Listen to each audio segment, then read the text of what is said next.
CBS Radio Mystery Theater presents...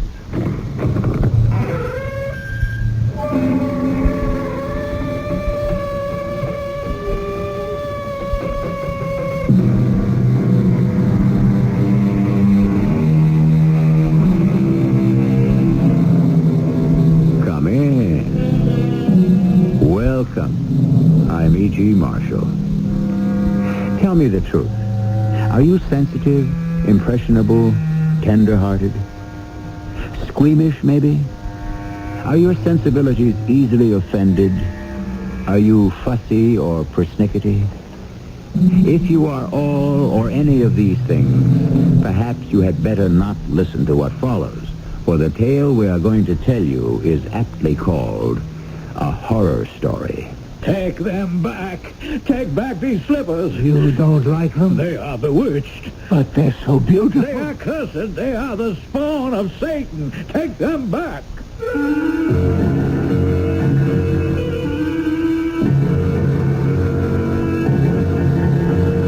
Our mystery drama, A Horror Story, was written especially for the Mystery Theater by Elspeth Eric and stars Robert Dryden. It is sponsored in part by True Value Hardware Stores and ARM, Allergy Relief Medicine.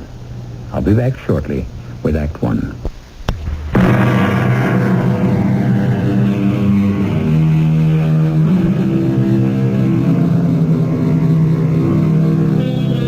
You have been warned.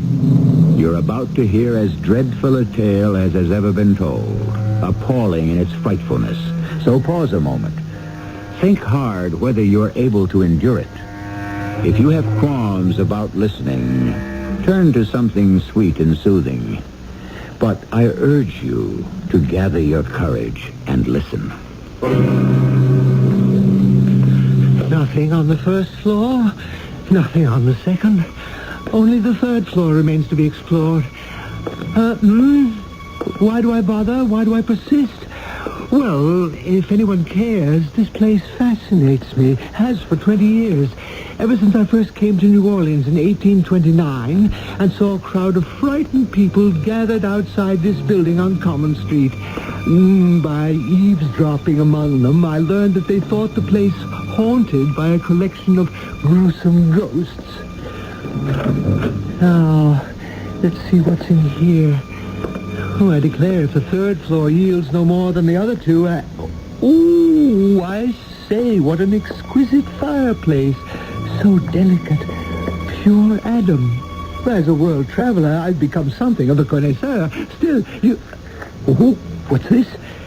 Looks like a loose brick in the chimney breast. Oh, really, the town should take better care of... Let's see if I can pry it loose. Oh, yes, I can. Oh, why are people so neglectful? Still, no one comes here anymore. They're too frightened, I suppose. Imagine being afraid of ghosts. Got it. Good. Now, what may I find here? What could there be in the space behind the... Oh, yes, there's something. Yes. There's a little book. A little book bound in red Morocco leather. And then... Wait, what have we here? Oh, good gracious. A pair of shoes. Oh, how sweet, how dainty. Now back to the little book. Oh, my word. It's a diary. And the name embossed on the cover is plain as day. Gaston Donnet. Gaston Donnet. Monsieur Sauvinet? Come here immediately. Something wrong, Monsieur Sauvinet? An emergency. The Count is coming for dinner. It's his first visit to the Palais Sauvinet, and what do you think has happened? The head chef has had an accident, and he's in the hospital. Oh, what a pity. Well, you know who the Count is, don't you? Oh, I know. What's to be done? There's nothing to be done but turn the whole thing over to you, Gaston. What? But I've been engaged as assistant chef. I don't have the capacity, the experience. My friend, there is no help for it. I'll tell you what. I'll give you Pierre all to yourself. Pierre? The scullery boy? Well, he's been with me for 2 whole years. Pierre, come here. You'll see Pierre is very knowledgeable. Yes, Monsieur de Sauvigny. Pierre, my boy, who do you think will dine with us tonight? Hmm? The Count himself, friend to the king. But the head chef, he's in the hospital. Unhappily, but we must not let that affect us in the least.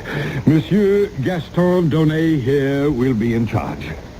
Oh. And you, Pierre, you are to leave everything else to others and devote yourself to him. Do you understand?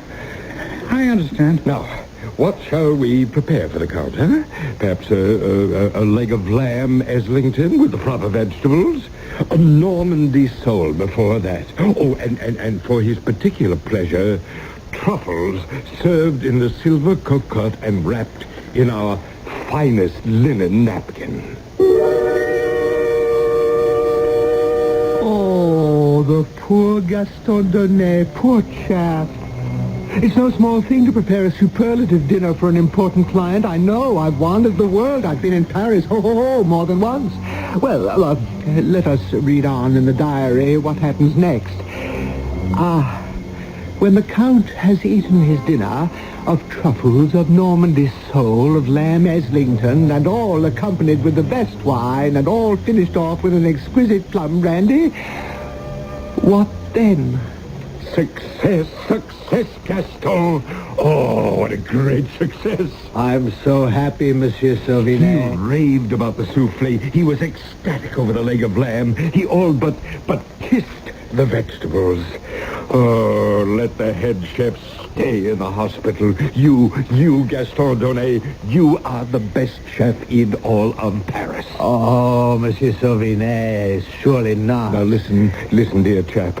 The Count intimated to me just before he departed, he plans to come back soon.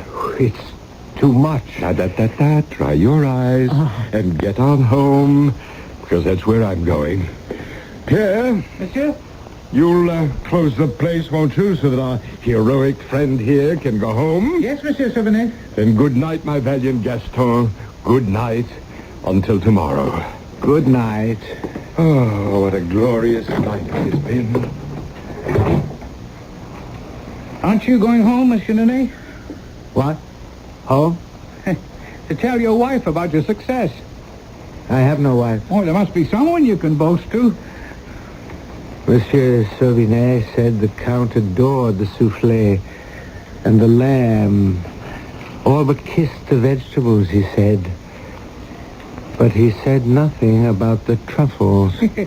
No, he didn't. The beautiful truffles in the silver cocotte. Pierre, did the Count enjoy the truffles, do you think? Well, If so, why didn't Monsieur Sauvinet mention it? they were a little overcooked. Overcooked? You said overcooked? I heard the Count remark to his lady friend that they were slightly overdone. After all, they require only 7 to 8 minutes in the oven, and yours were in there for 10. That's not so. That's not so. Oh, yes, I noticed. At least 10 minutes. Why, you dirty little beggar.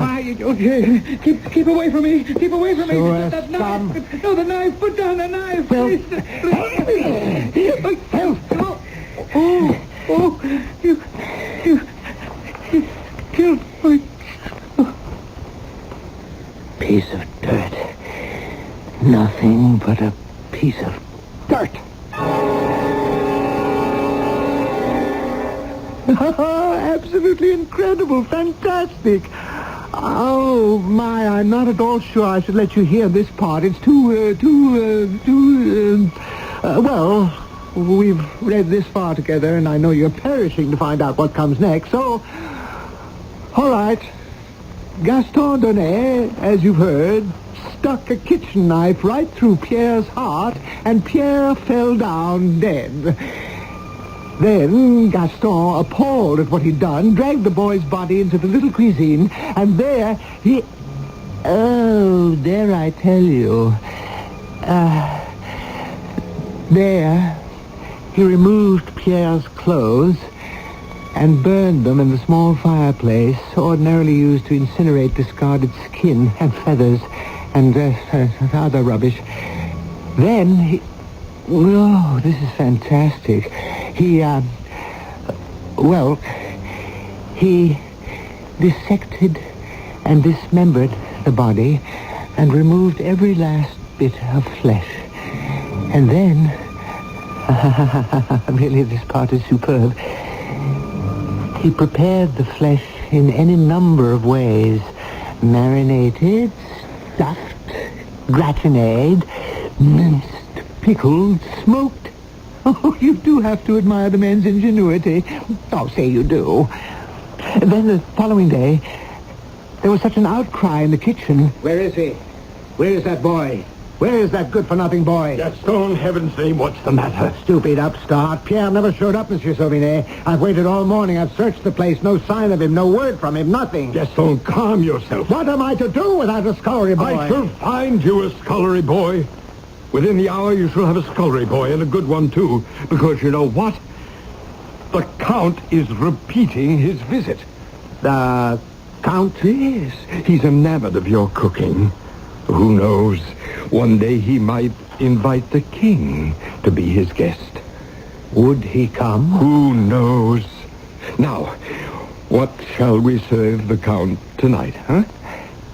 Monsieur Sauvinet, is it true that the Count did not appreciate my truffles? I heard something to the effect. Oh, that was nothing. A trifle overcooked, he said, but it was nothing. Now, for this evening, first, some scampi, perhaps? Leave the menu to me, monsieur. I shall prepare something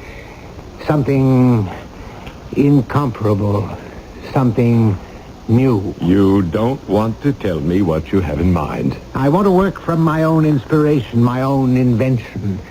I want it to be a surprise. Oh, I don't have to tell you, do I? That evening's repast was a mad success, a wild triumph, start to finish. Such fragrance, freshness, such combinations of flavors, 8 courses, and each one better than the last. The Count and his dinner guests agreed to a man that never in their gastronomic lives had they enjoyed such a repast, and they sent a great storm of compliments to the genius chef. Oh, isn't it marvelous? Isn't it divine? For, of course, you know what they had eaten with such gusto. Oh, my dear Gaston, let me kiss you. Both cheeks. Oh, I kiss your hands. The Count and his friends enjoyed their dinner? Enjoyed. They were rapturous, Gaston. They were ecstatic. They were beside themselves. Ah, I'm so glad. And the new scullery boy, Francois, he served you well? Well enough. Francois's a good boy, but you need no one but yourself and your incomparable talent. You're very kind. Gaston, I cannot keep a secret. I must tell you. What secret is that? The Count is coming back. Oh? And this time, tomorrow or the night after, but certainly within a week, he hopes to bring a guest, a solitary guest. A lady? Oh, I think not. A gentleman, a high-born gentleman, the most noble gentleman of them all. What you mean? A royal gentleman, Gaston. Him? Of course, he will come disguised. It wouldn't do. Oh, no, of course not. No. And the Count wants you to prepare for this noble, this royal gentleman the same dinner you prepared tonight. The same? The very same. Oh, my reputation is made. Just wait till everyone hears.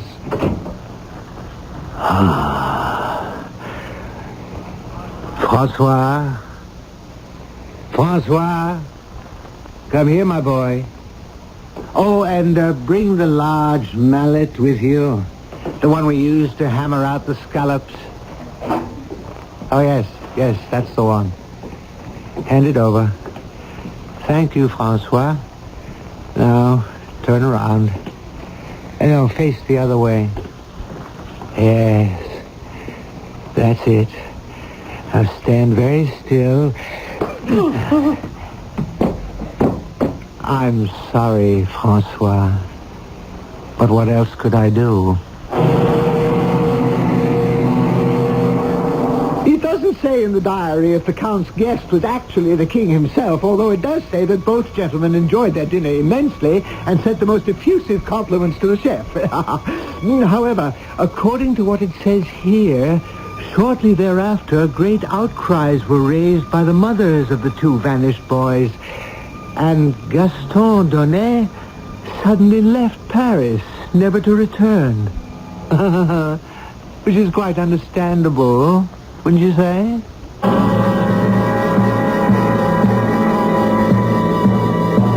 Ready to continue? Be very sure, won't you? Because there's more to come. And if your heart stops or your hair turns white, don't blame me. I warned you, didn't I? Yes, I did. I told you from the very beginning, this is a horror story.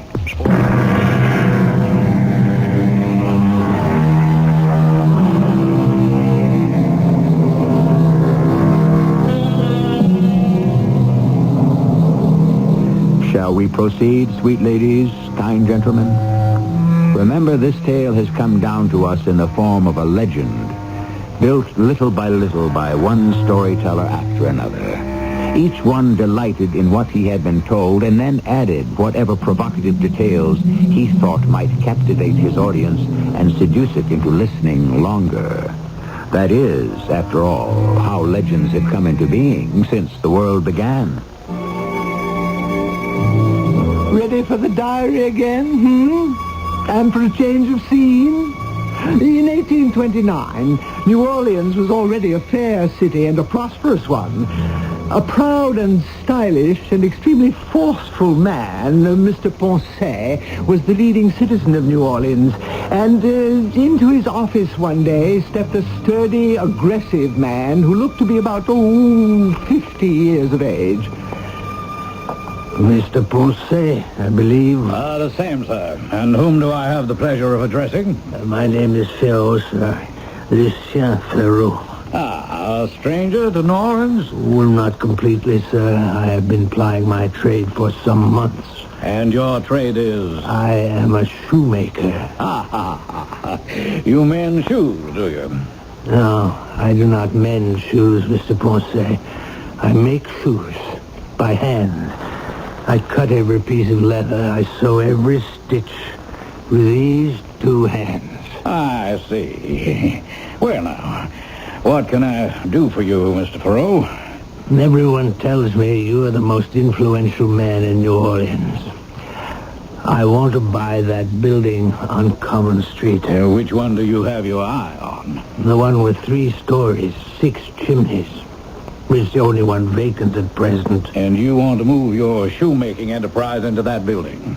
I do, sir. Isn't it a bit large? 3 floors? 1 floor. The first one will suffice for my workroom.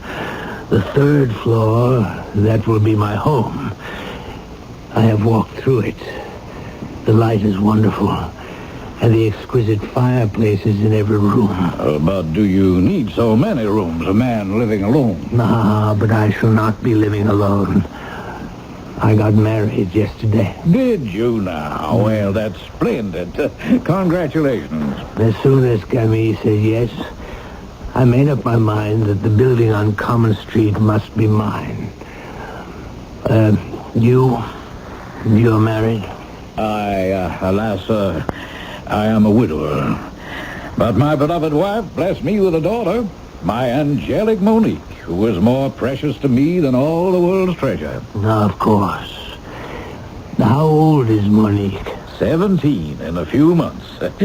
Soon she will make her debut. Oh, how splendid. It will be splendid, I promise you that, sir. I'm willing to spend half of all I've got to see that she's introduced to society in the grand style. Perhaps when she has chosen her gown and had it made, perhaps you would come to me for the shoes. Perhaps I shall. By the way, Ferraud, what do you propose to do with the 2nd floor? You'll have your little shop on the 1st, you'll have your living quarters on the 3rd, but what about the 2nd? What'll you do with that? Oh, I'll find a use for it. things are settling down. Quite a prosaic little diary, after all. There are lots of mundane details I won't bother to pass on to you, all about Ferrot fixing up the top floor, this very floor which I stand on now, and moving in with his rather colorless wife, Camille. Grandiose claims of how his shoemaking industry flourished, a lot of petty boasting that you wouldn't be interested in. But now...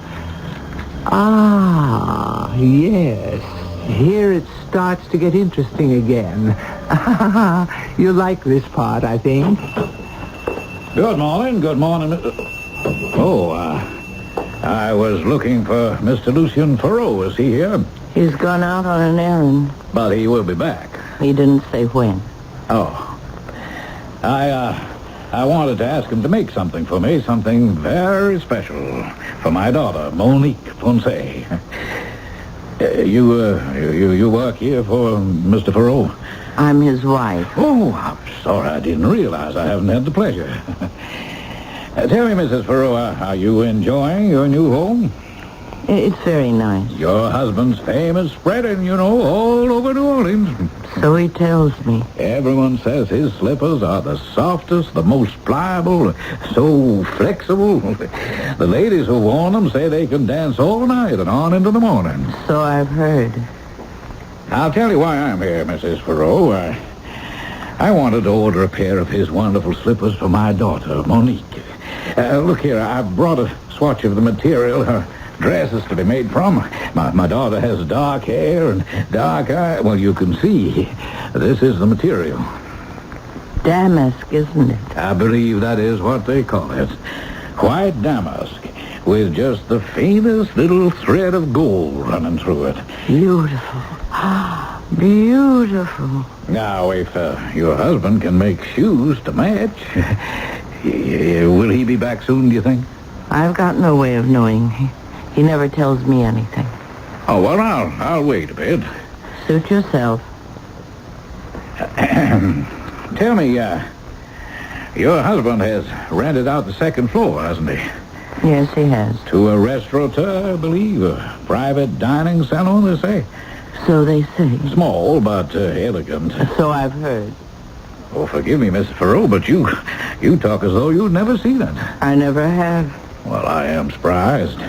Your husband makes an excellent investment, and you don't even care to see it? Oh, I care. It's grown famous all over New Orleans. The cuisine, everyone raves about it. So he tells me. But you have never dined there. Oh, no. Here's my husband now. Mr. Ponce. Well, glad to see you, Mr. Ferrot. Mr. Ponce wants to order a pair of slippers. Oh, fine. For Monique, for my daughter. I showed your wife the material her dress is being made from. You see, this is a small swatch. Very nice. I can get more if you'd care to make the slippers to match exactly. No, that wouldn't do it at all. Well, I simply thought... I have my own materials. Well, if you insist. I do insist.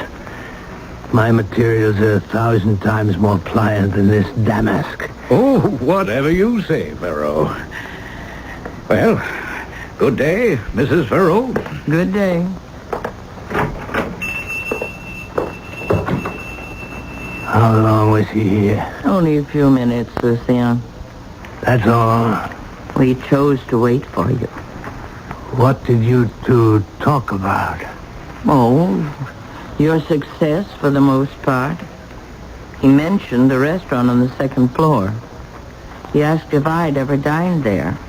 He asked you that? Of course, I said I hadn't. I said I'd never even set foot in the place. Why can't I see it, Lucien? Because I say you can't. But why can't I? I'd like to so much, Lucien. I've already told you why you can't. Because you say I can't. Precisely. You see, but I'd certainly like to. I hesitate to tell you what the next few pages of the diary hold. Oh, I don't think I can read on. Yet I must, if we're ever to finish this macabre tale. So I'll just tell you straight out. The secret material Pharaoh used for his extraordinary slippers was human skin. There, I've said it. And the source of his supply was the slave market. Oh, my word, what a really terrible fellow he was. Yet you do have to admire his enterprise and his courage in setting it all down here. You do have to respect that, don't you?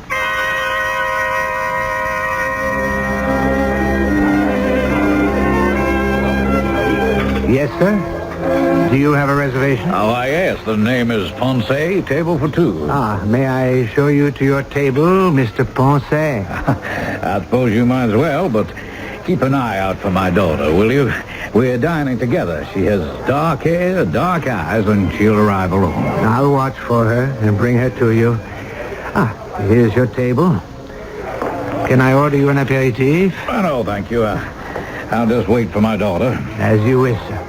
My appetite has been whetted by what I've heard of your cuisine. I'm looking forward to... I beg your pardon. I think I see a lady alone. It could be your daughter. Monique. Her name is Monique. Good evening, madame. You're expecting a gentleman? No, I'm by myself. I just wanted to see what it looks like. The management does not permit ladies unescorted. Are you the owner? I am the owner. Now, if you please... Lucien Perrault's my husband. He's your landlord. I cannot permit you to stay. He owns this entire building. It's his shoe shop on the first floor. I help him there sometimes. And we live on the third floor. But I've never set foot on this floor, and I thought... Absolutely impossible. If I could just look in this once. On the other hand, come with me. I'll show you the whole place. Oh, it's lovely. I'll show you everything. You're very kind. Through this door here, if you please. Is there another room? Yes. Through here. Oh, but... Gone. But I don't... but this is the kitchen. It is the kitchen, and that is the back door. But I don't want... And you're leaving by the back door. No, I don't You're leaving now. I don't want to leave. Now, Camille, this instant. You called me Camille. Oh, Lord. How do you know my name? Shut up, woman, shut up. Why, Lucien, it's you. What on earth have you done to yourself? Shut your mouth. But you look so young. You sound so young. You're quite different. You be quiet and get out, Camille. You'll ruin me. What's the point of this masquerade? Why are you pretending to be two people? You're a fine shoemaker. Why do you have to be a chef as well? Why should I be one man when I can be two? But which is my husband? What is my name? You can't go on with this deception. You must stop. Never. We shall be so rich, Camille. No. I won't go on this way. I can't. I don't know who I am, who you are. I'll tell everyone. You'll tell no one.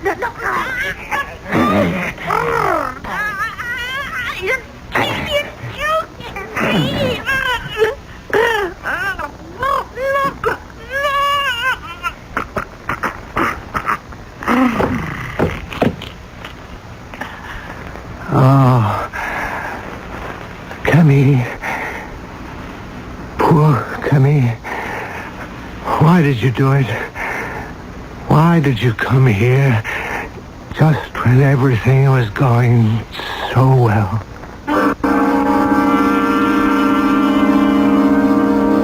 Poor Camille, indeed. For her desperately ambitious husband strangled her right there in his own kitchen. And then... Oh, merciful heavens, I hate to tell you what comes next, what it says here. As he looked around him, and the pots and the pans and all the accoutrements of his profession, the thought crossed his mind that... Oh, how can I say it? He thought to himself, what a fantastic dish I shall serve my customers tomorrow night. And for my own part, I am perfectly content that such should be the case. I'll be back shortly with Act 3.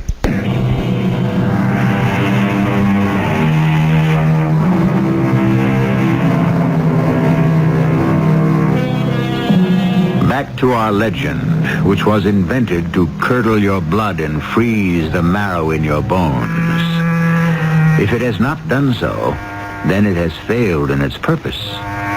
For to make you gasp, exclaim, to make the hairs on your body stand on end, why, that is the very proper purpose of a horror story.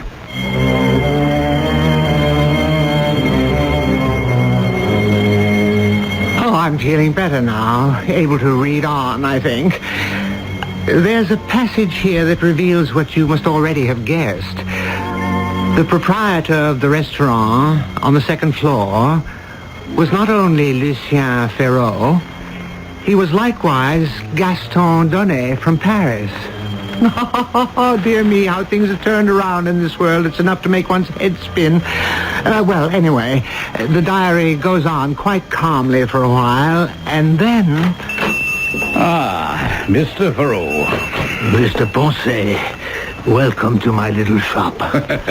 You're looking extremely well. Oh, thank you. I never felt better. And your charming wife, is she doing well? Satisfactorily, thank you. I'm sorry not to see her.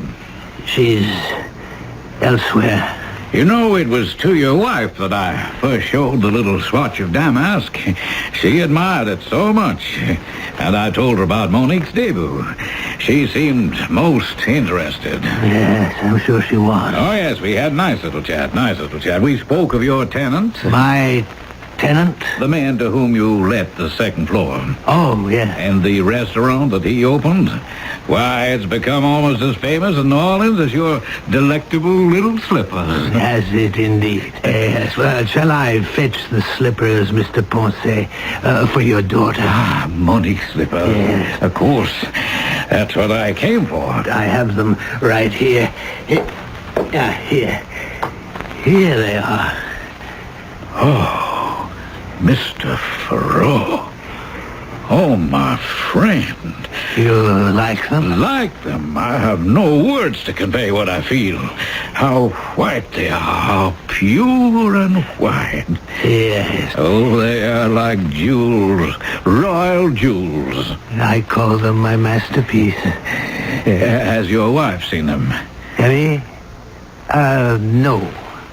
I haven't shown them to her. It'd be so nice if she were to come in right now. That is unlikely. Before I take them home? You might have a long wait. Yes, you're right. I must take them home and show them to Monique. God bless you, Ferraud, and give you continued success. Have you guessed it? Has your clever little mind penetrated the secret of Lucien Ferraud's latest adventure? Have you succeeded in following the intricacies of his criminality? If so, I don't have to tell you that the soft and subtle slippers which Mr. Ponce carried home in triumph were made of the white, young skin of Camille Ferraud.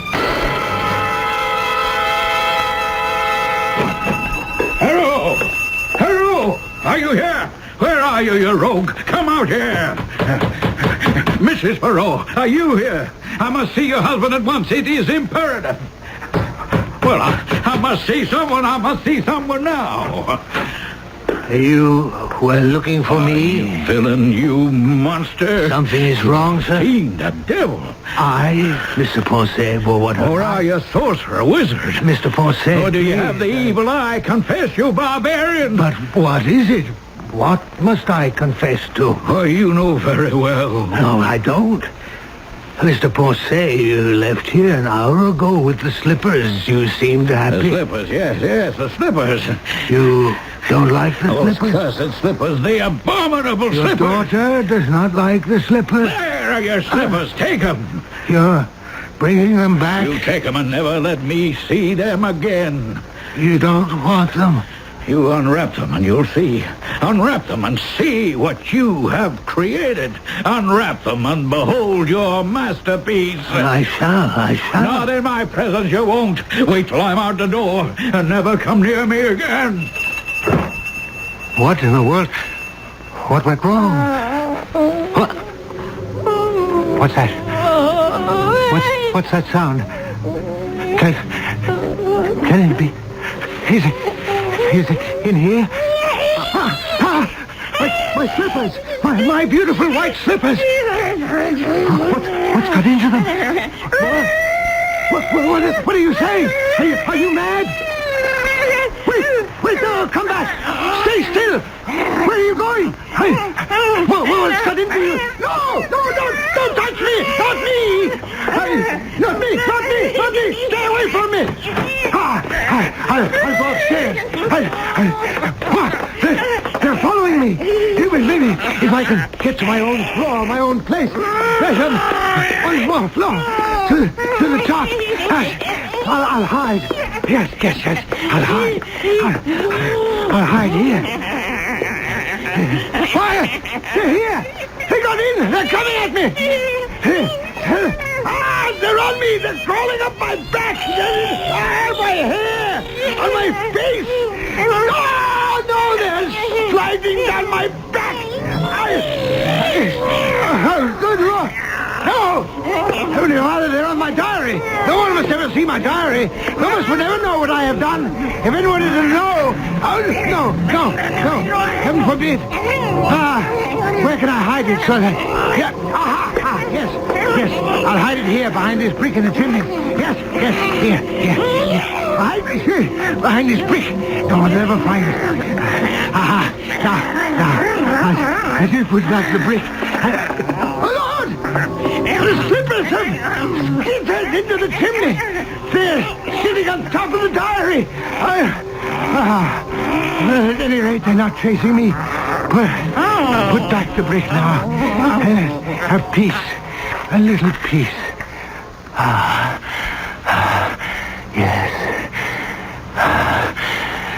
Quiet. No noise. All quiet now. It's all very quiet. Camille, where are you? Where have you gone, Camille? And Francois, and Pierre. Oh, the police. They're here to get me. They're going to arrest me. But what have I done? I haven't done anything. Just tried to make a living. Had a little success. And I'm innocent. I'm innocent.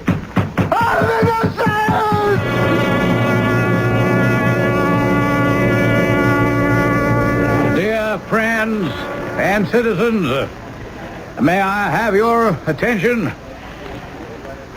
I know you expect from me some explanation of what was found in the place on Common Street a few weeks back.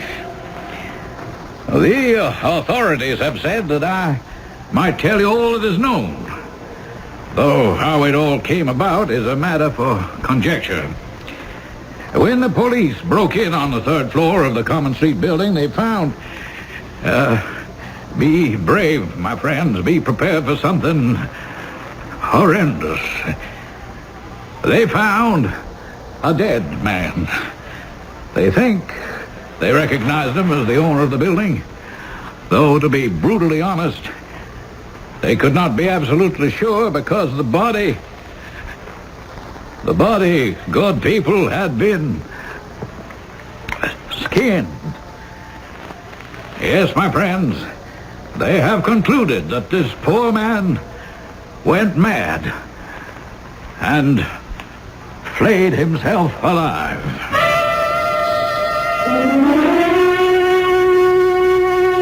I know what you're saying to yourself. Yes, I do.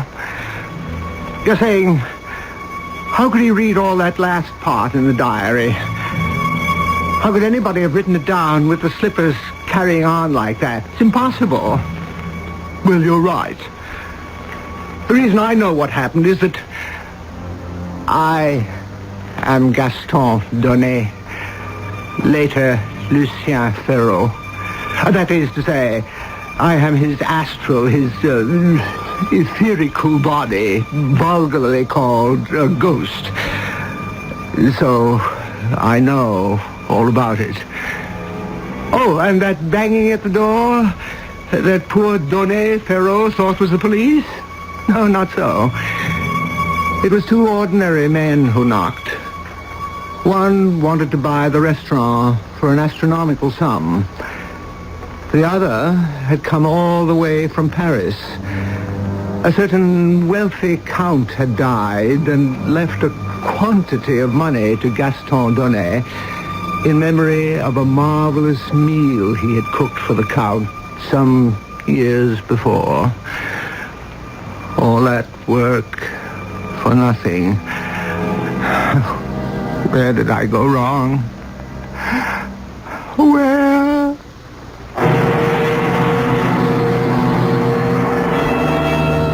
It seems clear that there was a place on Common Street in New Orleans 150 years ago, and a man certainly did rent it, and opened a shoe shop on the first floor, and rented out the second floor for a restaurant, and lived with his wife on the third floor, and later died. And no doubt there was something strange about the man, but those are all the verifiable facts we have.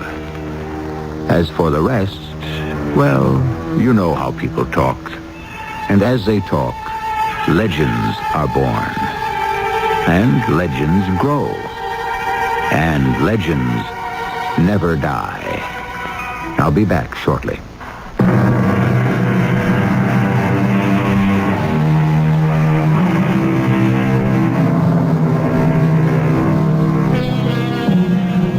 The story in modern literature started with The Castle of Otranto, written by Horace Walpole, quickly followed by The Mysteries of Udolpho by Anne Radcliffe.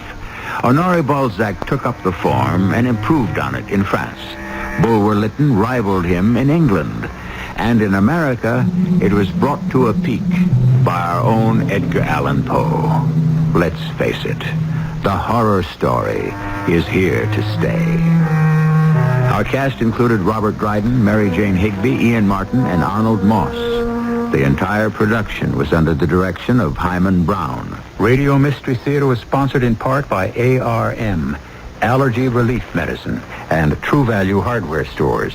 This is E.G. Marshall inviting you to return to our Mystery Theater for another adventure in the macabre. Until next time, pleasant dreams.